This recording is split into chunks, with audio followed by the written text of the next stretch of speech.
All right, so here we go.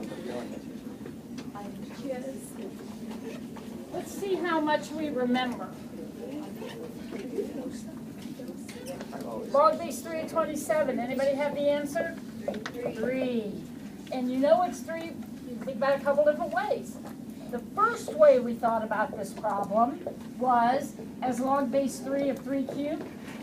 And the log base 3 of 3 cubed is 3.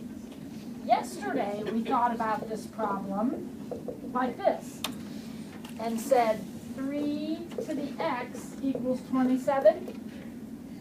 Either way, the answer is 3. You can think about it either way, it doesn't make any difference. So, when it's log base 3, I know that the exponent, or the power, is 3, because that's the answer, but do the first two numbers have to be the same? The property is log base b of b to the x. Okay, that's what I thought. Okay. That's the property, yep.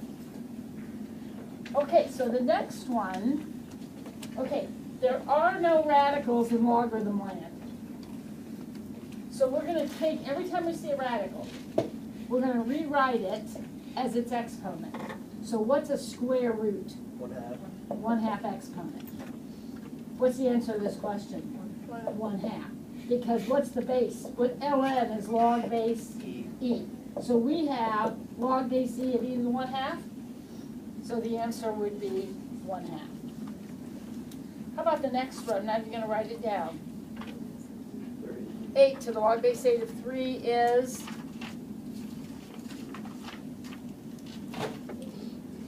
3. Oh my gosh, we did a whole set of problems like that in class the other day, people. The property says that b to the log base b of n is n every single time. Okay, if you don't know that, write it down. Emma, what's on the iPad?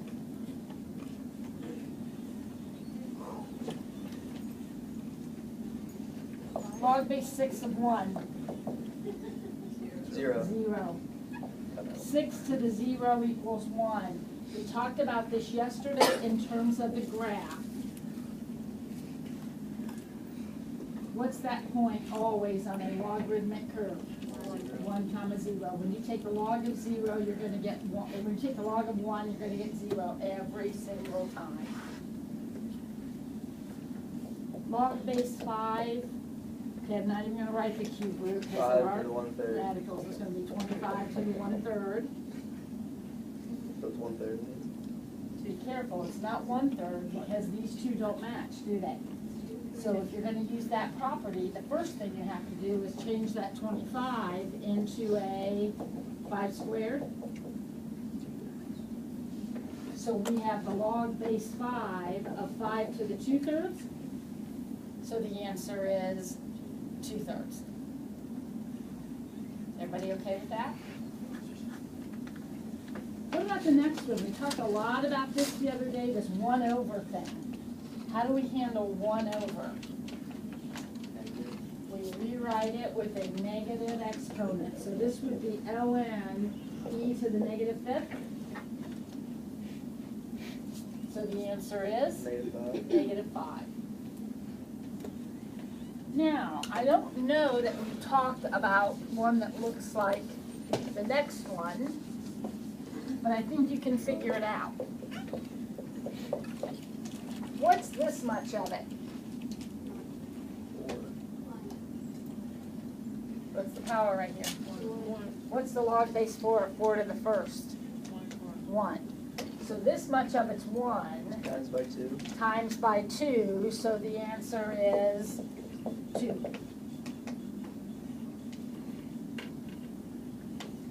I've got a little formula written here.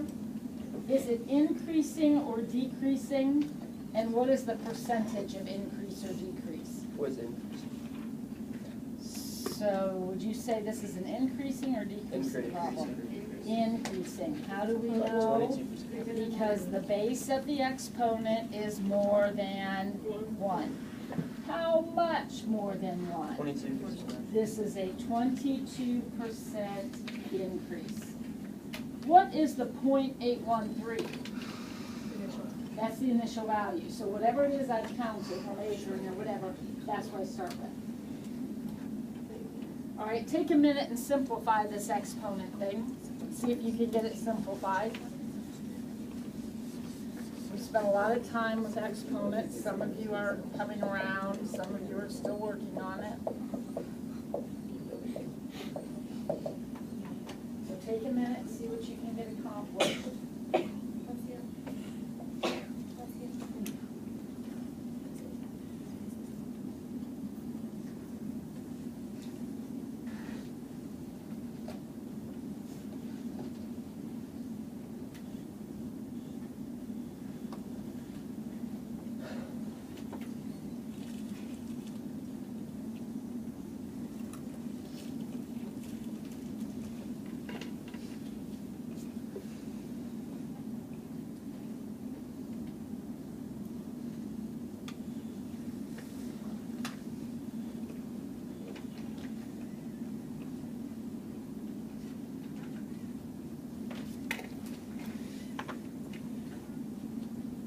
What did you do first? And really, there's no particular order you have to do. So what did you personally do first? Rose Holtree. I moved the x to the -3 to the bottom. Okay. So all you have on top is a 2. And 3x to the 7th y cubed. Okay. What'd you do next then, Rose? And you flip the entire fraction because the whole thing is being raised to the -2nd power.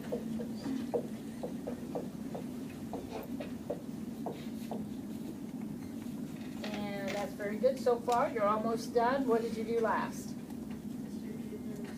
So you took everything there to the 2nd power, including the 3 and the 2. So you have 9x to the, yep, y to the over 4, perfect. Anybody have a question about that? Emma? Why is it that you couldn't just flip the whole thing? And flipping the whole thing, wouldn't that just make the x to the -3 x to the 3rd? No, no. If you flip the whole thing from the beginning because of that, all you do is take what's in the top, put it in the bottom, and take what's in the bottom and put it in the top. You don't, if you're going to apply that negative, then that negative is going to stay put. And you have to do it separately. Why? Because Why does it have to be so difficult? Like, why can't you just do it easy? well, you have to do it correctly. Well, like, but why is that a rule? It just seems unnecessary. Well, you could just do it in one step. Like, Okay, now wait, no, you can't do it in one I know, step. but like doing it one step would be easy. This negative, forget about what's in here. That negative turns this fraction upside down. So whatever was in the numerator, regardless of exponents, numbers, radicals, fractions, it doesn't matter. Whatever was in the numerator is going to go to the denominator in its entirety. So this would go to the denominator exactly as it is, because all that negative does is turn the fraction over. It changes no signs, it does nothing. It just turns the fraction over. So if you did that, and that would be a perfectly okay way to start, you still have to deal with that negative because you haven't dealt with it yet. But in the past, they just taught us to, like, if it's negative, just send it to just flip it anyway. Well, now wait. What you've been taught is anything with a negative exponent changes position within the fraction. So this is what Rose did. Rose said, oh, look, she's not even looking at this. She says, that has a negative exponent, so he's going to go to the bottom. That's how you make that positive on that single term. This is one little thing. This negative does not cause the fraction to flip. All this negative does is cause this to come to the denominator, which is how Rose started. You chose, or I don't know, you're asking about, could I, instead of starting by making that negative positive, could I make this one positive? And the answer is sure you can. But when you make that one positive, you flip the whole fraction, and that does not impact that one. They're handled separately. One is an exponent on just a single x, the other is an exponent on the whole thing. So fixing one will not fix the other. You have to do them separately. Just seems like unnecessary. Like, Well, as long as you end up with this answer, the order you do it's irrelevant. And you can, whatever, however you want to manipulate it. But that is the correct answer. Okay, now we're going to talk about a couple of things. So would you look on page 317 of your book? Today we're going to spend a little time with our properties of logarithms.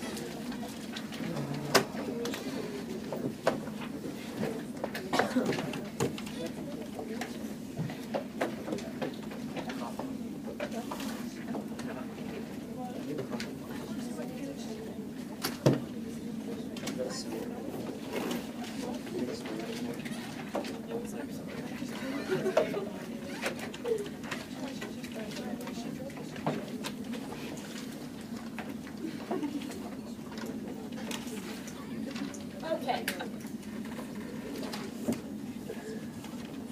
Our goal today, we're heading toward being able to solve complicated logarithmic equations. In order to do that, we need to remember our properties of logarithms. When you take the logarithm, and this is, I've just taken this problem 2, 4, and something else. I've just taken some problems out of that first column there. Read the directions. It says write this thing as a sum or difference of logarithms or multiples of logarithms. This is a single logarithm of a product. It can be split apart into 2 pieces. Does anybody remember what those 2 pieces might be? Log n times log 9. Not quite, but close. Log 9 plus log y. Remember, in logarithm land, the logarithm of a product becomes the sum of the logs. That's not totally foreign to you. When numbers are multiplied, think about x to the 4th times x to the 3rd. When numbers are multiplied together, what do we do with their exponents? Add them.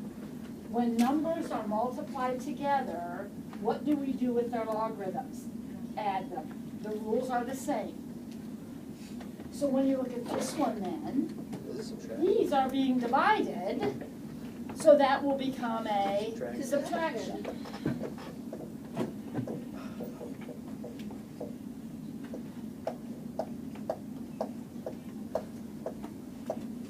All right, now this one, let's take it 2 steps.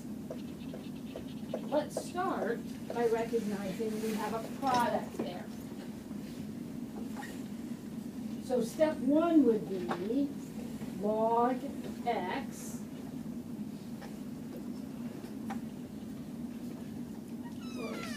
plus log y cubed.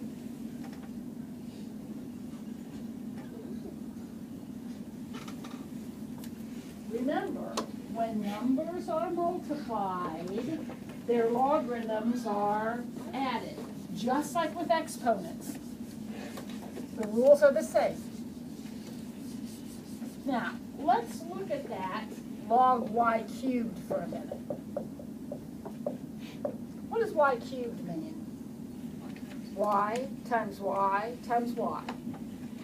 So if I thought about it like that, y times y times y, what's that going to end up being? Now that's a multiplication. Log y plus log y. Log y plus log y plus log y.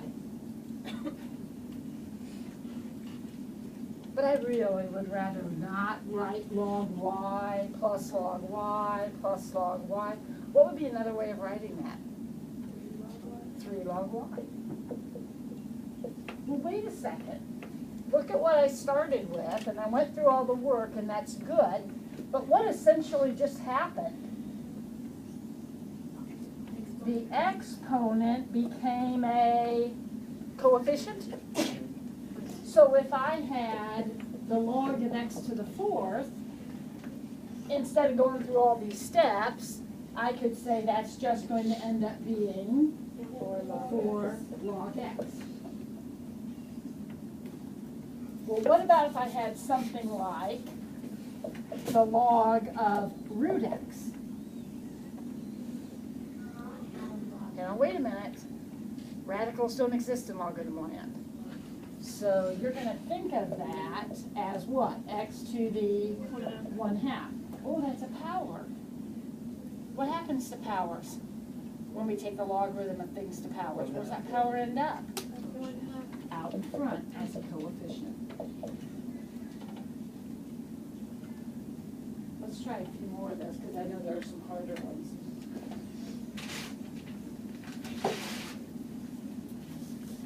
Look at number 10. It doesn't appear to be hard, but you have to have your thinking cap on.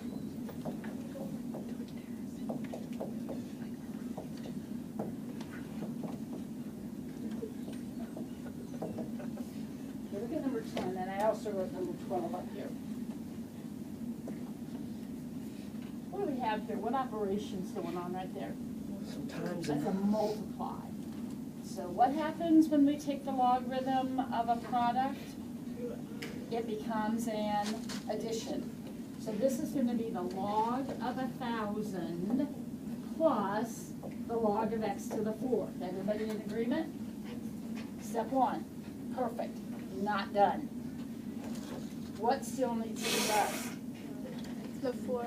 The 4 is an exponent, so we know that's going to come out in front, right? But there's even more to be done. Tell me about the log of 1,000. Katie? It just, yeah, because it's log 10. It'd be 3. Very, very good. Very good. This is the log base 10 of 10 cubed, isn't it? You are expected to write that as 3 plus log, or 4 plus 4 log x. 3 plus 4 log x is the final answer. Nicely done, Katie James.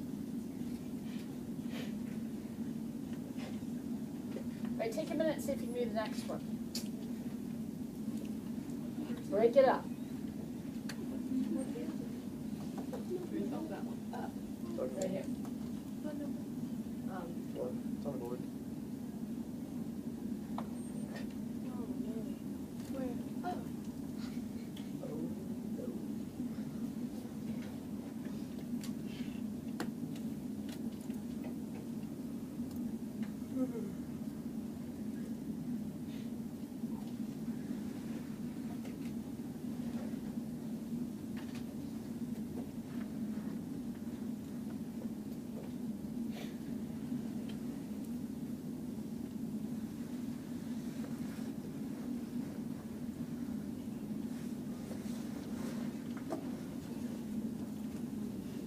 Anybody want to offer your I got final you. answer?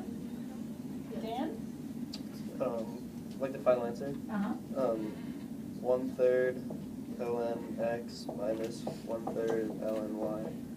Beautifully done. Did anybody do this? That would be okay too, if you wanted to do that. That would be fine. That 1/3 is just a number. If you want to factor it out, you absolutely can. All right, you feel okay about that? Yeah. Okay, the next set of problems then, look on the same page. The next set of problems does exactly the opposite. It says take stuff that's broken down and put it back together. That's easy. So, for example, if we look at number 16, ln x minus ln y. Write that, instead of 2 logarithms, write that as a single logarithm. Put those 2 together. Well, look, logarithms are being subtracted. What does that mean happened to the numbers originally? They must have been divided. So this would be ln x over y. Would you agree with that? let's look at one that might be a little tougher. What about 18, 1/5 log z? Wait a second. What's that? Well, it's a coefficient on a logarithm, but what does a coefficient on a logarithm always represent? Exponent. The exponent. So this is the log of z to the 1/5, which you might want to write as the log of 5th root of z. Either one of these is fine. They mean exactly the same thing. It's whichever one you are comfortable with.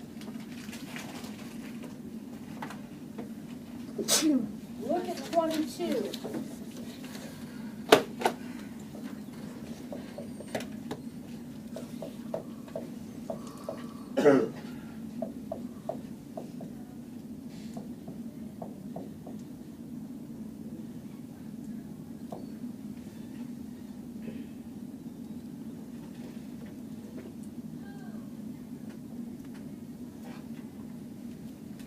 What do you think?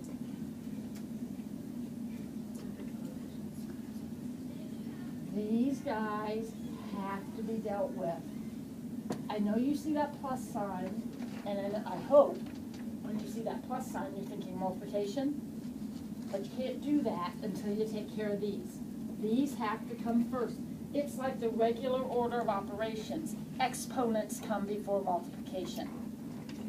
So we're going to take care of those exponents. So this is ln x cubed y cubed plus ln yz squared squared.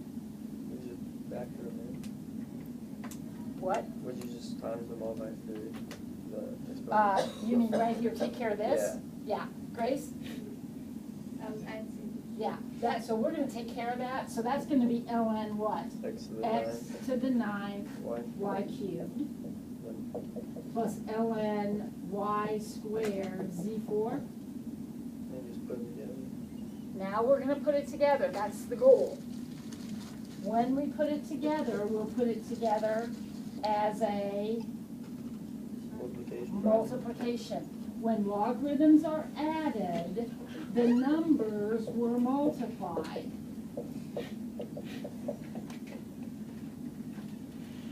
Which would give us a grand total of x to the 9, y to the 5th, z to the 4th.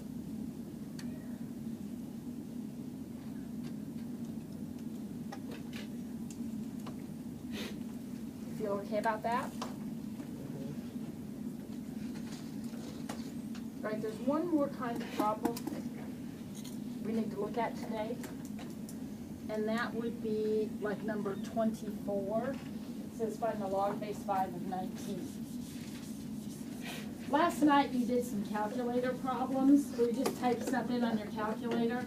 So it said find the log of 83, you just pressed log 83 on your calculator, right?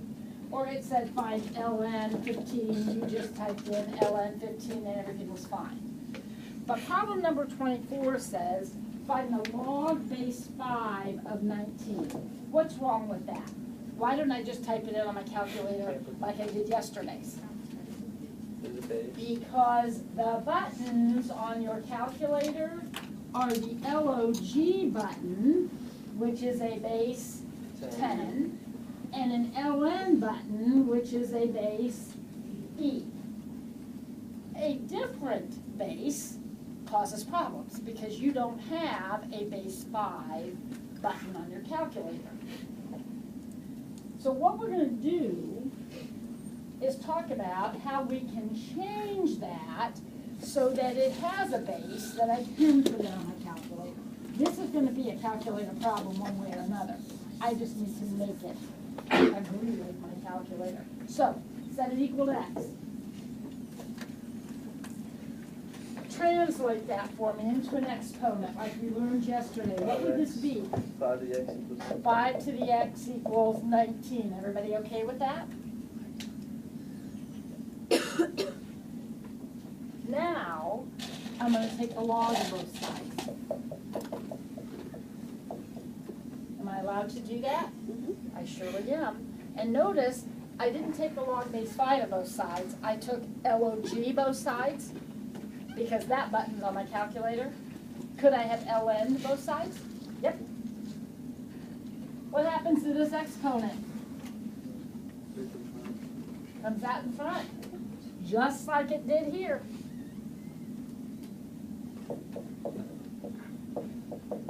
And what's x going to equal? Whatever log of 5 is. Be careful, x is going to equal whatever the log of 19 divided by the log of 5 is. This is just a number, this is another number. I'm going to divide them, and I'm going to get my answer. Let's make sure everybody can do that. When you type on your calculator log 19, it puts a parentheses here. Be sure you close that before you hit divided by log 5. 1.8295, if I round it off.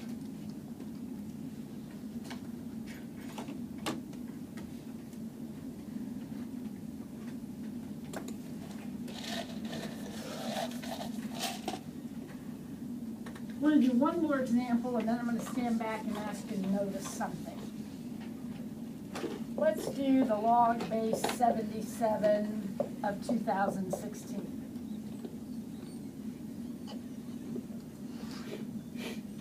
Your job is to evaluate that. Tell me what that equals. So what are you going to have to do? What did we do here? Haley? Yep, we're set it equal to x and then rewrite it, just like Bailey said. 77 to the x is 2016. 77 to the x is 2016. Now what? Take the logarithm of both sides.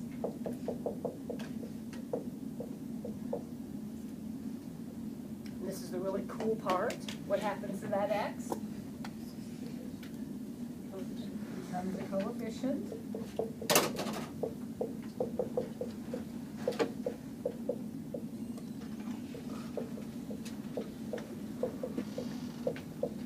So, did everybody get as your answer?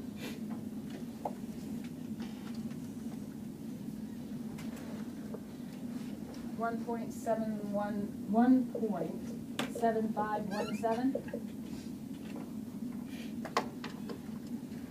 Hannah? So for any of those problems, you can just take, like really quickly, you don't have to do all that. You don't have to do all those steps, as she's made the observation I wanted you all to make. This was the original problem. What did we end up ultimately typing? We did all this junk, but ultimately, we ended up typing this into our calculator, right? Just the number of the base. So here, this was the problem. Oh no, that wasn't the problem. This was the problem, sorry. That was the problem. And ultimately, I ended up typing this into my calculator. That's called the change of base formula. If you don't want to go through all these steps every time, if you have the log base 11 of 12, what's that going to be? Log 12 divided by log 11. Now, if you can remember that and you're comfortable with it, it works every time. It's called the change of base formula. It works every time. If you want to go through the steps, obviously, go through the steps. Doesn't take that long. You okay with that? Okay. Tonight for homework, you have, remember I assigned some stuff yesterday. I did look at yesterday's work, and now I've assigned some stuff today. But I think tonight's will go really, really fast. It's on page 317, and you have 8 minutes. You can go ahead and get started on either last night's homework, which you didn't have time to do, or tonight's homework. And in 8 minutes, I think you could probably get tonight's homework done.